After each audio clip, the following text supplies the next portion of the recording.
حدیث پاک کا مفہوم ہے، رسول اللہ صلی اللہ علیہ وسلم نے ارشاد فرمایا، خوشخبری ہے اس شخص کے لیے جو قیامت کے دن اپنے اعمال نامی میں زیادہ استغفار پائیں۔ جو شخص پابندی سے استغفار کرتا رہتا ہے، اللہ تعالیٰ اس کے لیے ہر تنگی سے نکلنے کا راستہ بنا دیتے ہیں،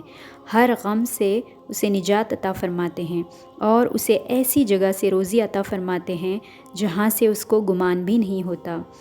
جو شخص یہ چاہیں کہ قیامت کے دن اس کا نامہ اعمال اس کو خوش کر دیں تو اسے کثرت سے استغفار کرتے رہنا چاہیے۔